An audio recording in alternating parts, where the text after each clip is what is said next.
में एक खबर सुनी होगी कि एक बच्ची के साथ अत्याचार करने वाले आरोपी को उसके पिता ने गोरखपुर कोर्ट में मार दिया, क्योंकि उस बच्ची के पिता को अपनी न्याय व्यवस्था पर विश्वास नहीं था।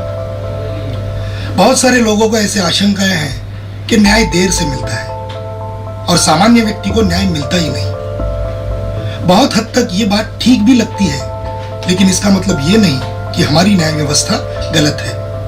हमारी न्याय व्यवस्था पीड़ितों को न्याय दिलवाने के लिए और दोषियों के विरुद्ध कार्रवाई करने के लिए पूर्णतः सक्षम है। लेकिन कई सरकारी अधिकारी, सरकारी वकील और न्यायाधीश जिन्हें खुद को कई मामलों में लॉ पता नहीं है या फिर कई मामलों में लॉ का ठीक से इस्तेमाल नहीं करते हैं, इस वजह से ये दिक्कत आती है। हम लोगों ने सामान्य व्यक्ति का न्याय व्यवस्था पर विश्वास कायम रहे और वे कानून हाथ में लेने के बजाय न्याय व्यवस्था को सुदृढ़ बनाकर दोषियों को सजा दिलवाए, इस उद्देश्य से एक नई शॉर्ट फिल्म की सीरीज शुरू की है। इस माध्यम से हम आपको ये बताएंगे कि अगर कोई न्यायाधीश जानकार और ईमानदार हो तो वो किस तरह से लोगों को तुरंत न्याय दिलाता है और दोषियों पर कार्रवाई करता है। इस बात को आप जितने ज्यादा लोगों तक पहुंचाएंगे उतनी ही जागरूकता बढ़ेगी और अत्याचारियों का अत्याचार भी कम होगा, उनका मनोबल टूटेगा और इससे हमारे देश में लॉ एंड ऑर्डर की परिस्थिति बेहतर बनेगी।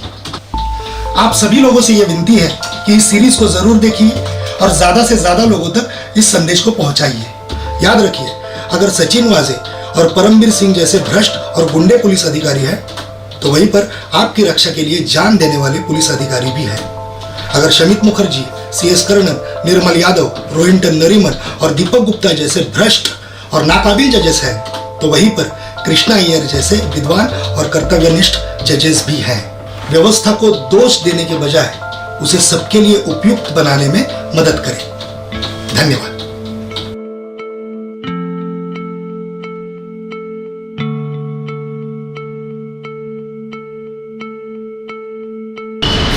एक मिनट, साइड में आइए।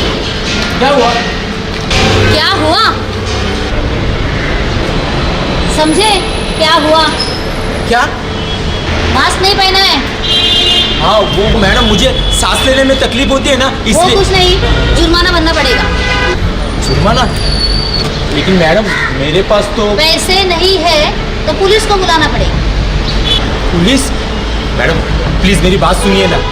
क्या है, नया नया जॉब लगा है मुझे। लॉकडाउन में ना नौकरी भी चली गई, 1 महीना भी नहीं हुआ अभी काम पे लगे हुए। बात आपकी सही है, लेकिन मैं भी मेरा काम ही कर रही हूँ, ठीक है? पैसे तो आपको भरने ही पड़ेंगे, या फिर पुलिस देखेगी आगे का काम। और एक बार मैं आपको पुलिस के पास ले चलूँ तो फिर। मैडम प्लीज, लेकिन मेरे पास सच में पैसे नहीं है। चाहिए तो आप चेक कर लीजिए ना। हमारे पास दूसरा कोई काम धंधा नहीं है क्या? हाँ, दुनिया में क्या चल रहा है तुम्हें पता भी है? तुम्हारे जैसे लोगों की वजह से ही ना कोरोना फैल रहा है। एक काम करो, पैसे तो भरने ही पड़ेंगे, या फिर मैं अब भी पुलिस को बुलाती हूँ। मैडम प्लीज, मेरे पास पैसे नहीं है, लेकिन मुझे जाने दीजिए ना, मुझे बहुत देर हो रही है मैम। अच्छा, देर हो रही है, ठीक है। ओ साहब! नहीं मैडम, मैडम सुनो ना। साहब आप देख लो, अभी मैं जा रही हूँ। साहब जाने दो ना साहब। साहब वो ऑफिस से फोन पे फोन आ रहे हैं साहब। एक बार गलती हो गई ना, छोड़ दो ना साहब। साहब मैं आपके पैर पड़ता हूँ साहब। साहब प्लीज जाने दो ना। ये काहे रे तुझे मत चुप रहने का, एकदम चुप रहने का है? और ऑफिस से फोन आ रहा है ना तो उनको बोलने का आके पैसा भरो। क्या लगता है? वो नया नया जॉब है ना साहब, प्लीज। तो पहनने का ना मास्क। साहब वो सांस लेने में तकलीफ होती है इसलिए नहीं पहना। सरकार पागल है ना, नियम बनाया। साहब टीवी पे देख लो, अपना प्राइम मिनिस्टर हो गया, पॉलिटिशियन हो गए, कोई मास्क नहीं पहनता। उनकी तो रैलियां भी चल रही है, तो कॉमन मैन को क्यों तकलीफ दे रहे हो? ज्यादा समझ में आ रहा है क्या? जुर्माना भरना है या नहीं? साहब सच में मेरे पास पैसे नहीं है, नहीं तो मैं दे देता। आप चाहे तो चेक करो ना बटुआ। ए बाबा, ये क्या कर रहा है? ऐसा कॉमन पब्लिक का बटुआ चेक करने का राइट्स नहीं है हमारे पास। तो फिर क्या कॉमन पब्लिक को हरास करने का राइट है इनके पास? किस अधिकार से इन्हें रोका गया? किस अधिकार से गलत चार्ज लगाया गया? ऑब्जेक्शन जज साहब, कोई गलत चार्ज नहीं है। इन जैसे गैर जिम्मेदार लोगों की वजह से बाकी सब लोगों को परेशानियां झेलनी पड़ती है। इनको इनके जिम्मेदारी का कोई एहसास ही नहीं है। आज इस देश में जो मुसीबत की घड़ी आई है, इतने लोगों की जानें चली गई है, लेकिन इन सब से इन लोगों को कोई फर्क ही नहीं पड़ता। सब मिलकर यह कोशिश कर रहे हैं कि इस भयंकर बीमारी को कैसे रोका जाए, लेकिन इन लोगों को इस बात की गंभीरता से कोई लेना देना ही नहीं है। इसलिए मैं आपको विनती करता हूं कि इन्हें इनकी गुनाह की लायक सजा दी जाए। कौन सा गुनाह मिलॉर्ड? सरकारी वकील साहब ने इधर उधर की बातें कर ली, सभी झूठी बातें कही, उस पर मैं बाद में आऊंगा। लेकिन ये जिस गुनाह की बात कर रहे हैं वो तो कोर्ट को बताए। जाहिर सी बात है सर, इन्हें सेक्शन 269 के अंडर इन्फेक्शन फैलाने के जुर्म में गिरफ्तार किया गया है। सर, सुप्रीम कोर्ट के डीके बासु की गाइडलाइन के तहत किसी भी व्यक्ति को गिरफ्तार करते समय कारण बताने होते हैं, वो भी लिखित रूप में, और उस जगह के 2 व्यक्तियों के हस्ताक्षर लेने होते हैं। ऐसा कोई पंचनामा हुआ ही नहीं। पुलिस के पास इन्फेक्शन फैलाने का कोई सबूत ही नहीं है माय लॉर्ड, और ऐसे में पुलिस अधिकारी कंटेम्प्ट ऑफ कोर्ट और आईपीसी 220, 341 और 342 के तहत सजा के हकदार है। सर, पर मास्क नहीं लगाओगे तो इन्फेक्शन फैलेगा ही ना। ऐसा कोई साइंटिफिक प्रूफ नहीं है कि मास्क की वजह से वायरस रुकता है। सरकार के आईसीएमआर विभाग ने और हेल्थ मिनिस्ट्री ने लिखित में दिया है कि उनके पास कोई सबूत नहीं है कि मास्क लगाने की वजह से इन्फेक्शन नहीं फैलता है। तो मिलॉर्ड, लोगों से जो पैसे लिए जा रहे हैं फाइन के नाम पर, जिस तरीके से लिए जा रहे हैं, डराकर धमकाकर, मैं कहूंगा ये एक तरीके का एक्सटॉर्शन है। इन्फेक्शन तो मास्क पहनने वाला या फिर वैक्सीन लेने वाला भी फैला रहा है, तो इस बात का कोई सेंस ही नहीं बनता मिलॉर्ड। और इन्हें यहाँ पर जो पकड़ के लेके आए हैं, इस बात का भी कोई सेंस नहीं बनता, क्योंकि मिलॉर्ड, मास्क की जो साइज होती है वो माइक्रोमीटर में होती है और वायरस का नैनोमीटर में। इसका ये मतलब है कि मास्क के एक छेद में से सैकड़ों वायरस अंदर जा सकते हैं, तो फिर मास्क किस लिए? गवर्नमेंट ऑफ इंडिया ने आरटीआई के जवाब में कहा है कि उनके पास ऐसा कोई वैज्ञानिक प्रमाण नहीं है कि मास्क लगाने से वायरस रुकता है। आगे ये लिखा है कि healthy people should not wear the mask. जैसे कि आप देख रहे हैं ये हेल्दी है। Wearing mask is not mandatory. Milord, वैज्ञानिकों ने 32 स्टडीज की है, 32, जिसके हिसाब से मास्क का अपने शरीर पर बहुत ही हानिकारक साइड इफेक्ट होता है। जैसे कि लंग्स डैमेज होगा, आपके शरीर का ऑक्सीजन जाएगा। अब ऑक्सीजन जाएगा मतलब जब आप ऑक्सीमीटर लगाएंगे तो ये पाएंगे कि ऑक्सीजन कम है शरीर में। अगर ऑक्सीजन कम है शरीर में, इसका मतलब कोविड पॉजिटिव, मतलब कोविड से लड़ने की ताकत ही आप खो देंगे। यह एक षड्यंत्र है वैक्सीन कंपनियों को फायदा पहुंचाने के लिए। अगर मास्क मैंडेटरी नहीं है तो फाइन किस बात का लिया जा रहा है मिलॉर्ड? ऐसा कोई रूल ही नहीं है। जब ऐसा कोई रूल बनाया जाता है तो section 78 of disaster management act कहता है कि इनको पार्लियामेंट में प्रोड्यूस करके फिर उसका लॉ बना के लेना है, और लॉ बनाने के लिए आपको यह प्रूव करना पड़ेगा कि मास्क की वजह से वायरस रुकता है, या फिर मास्क का फायदा है, या फिर उसके जानलेवा दुष्परिणाम नहीं है। मिलॉर्ड, आईपीसी 188 में से एफआईआर रजिस्ट्रेशन का पुलिस को कोई अधिकार ही नहीं है, और ये मेरा कहना नहीं है, ये मुंबई हाई कोर्ट का जजमेंट है। HLS शवे versus state 2020 SCC online Bom 959, और बिना आधार के अंडर 269 लोगों को इन्फेक्शन फैलाने के जुर्म में गिरफ्तार किया जाता है। ये ज्यादती है मिलॉर्ड, ये पद का दुरुपयोग है, ये बेलेबल सेक्शन है। पुलिस अरेस्ट कर नहीं सकती, लेकिन किया है।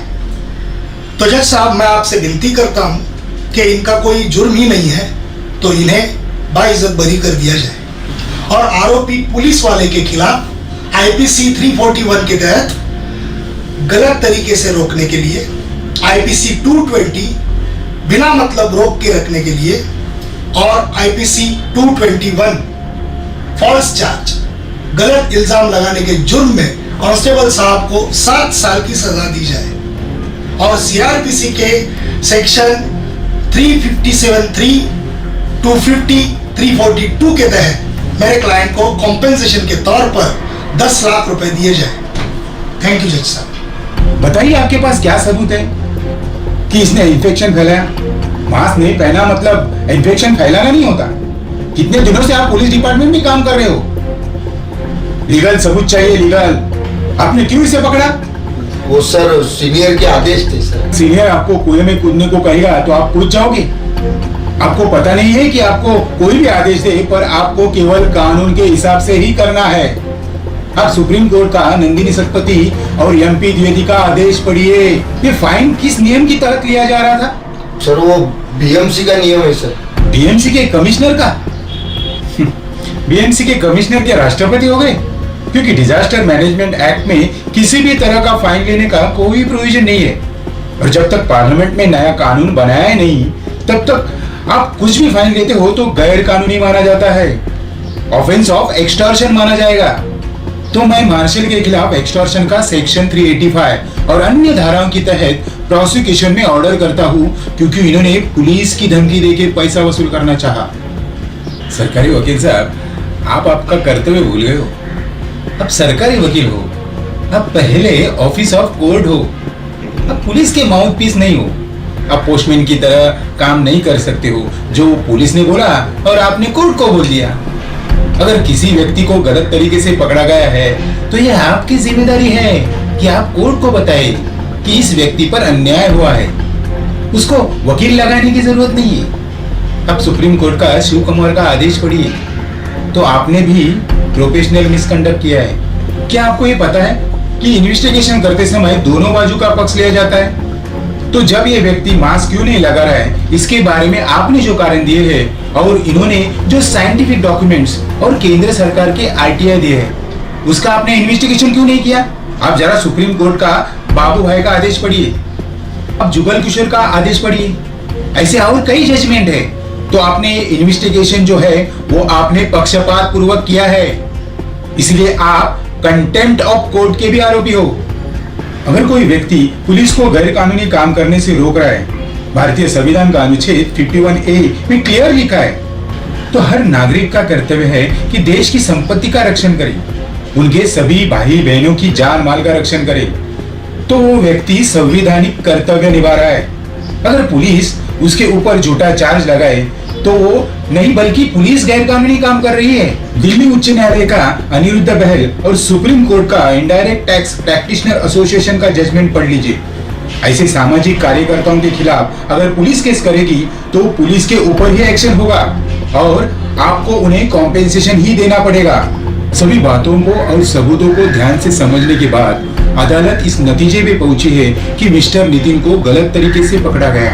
उनके खिलाफ झूठा केस दर्ज किया गया जिसकी वजह से उन्हें आर्थिक, मानसिक, शारीरिक पीड़ा हुई है। ये अदालत नितिन को बाइज्जत बरी करती है और आरोपी पुलिसकर्मी तथा महापालिका के मार्शल के खिलाफ गिरफ्तारी का वारंट जारी करने का आदेश देती है और उन्हें तुरंत गिरफ्तार कर जेल भेजा जाए और सीआरपीसी 342, 250 के तहत यह आदेश देती है कि दोषी पुलिस और महापालिका के मार्शल को दोनों मिलाकर पीड़ित नितिन को 2 लाख रुपए नुकसान भरपाई के तौर पर दे। सरकारी वकील इनको भी इस मामले में सेक्शन 120B, 34, 52 आईपीसी के तहत आरोपी बनाया जाए और बार काउंसिल को ये निर्देश दिया जाता है कि वो इनकी सनद रद्द की कानूनी कार्रवाई शुरू करे। आरोपी पुलिस अधिकारियों ने इस मामले में इन्वेस्टिगेशन करते समय पक्षपातपूर्ण एक तरफा इन्वेस्टिगेशन किया है और ये सर्वोच्च न्यायालय और उच्च न्यायालय का अवमान है। इसलिए माननीय उच्च न्यायालय को कंटेम्प्ट ऑफ कोर्ट एक्ट के तहत इनके खिलाफ कार्रवाई करने के लिए अपना रेफरेंस फॉरवर्ड करती है। ये होता है ईमानदार और जानकार जज होने का असर, जिन्होंने परिस्थिति की सच्चाई को पूरी तरीके से समझा और फिर जो गलत है, फिर चाहे वो न्याय व्यवस्था से जुड़े हो या फिर सरकार से जुड़े हो, जैसे कि सरकारी वकील, पुलिस कांस्टेबल, महापालिका के मार्शल, किसी को भी बख्शा नहीं गया। ये होती है न्याय व्यवस्था की ताकत, कानून की ताकत। कानून से डरे नहीं बल्कि कानून को समझे, कानून से जुड़े, हमसे जुड़े। आपकी जो भावनाएं हो, आपका जो कहना हो, वो आप कमेंट बॉक्स में जरूर दर्ज किया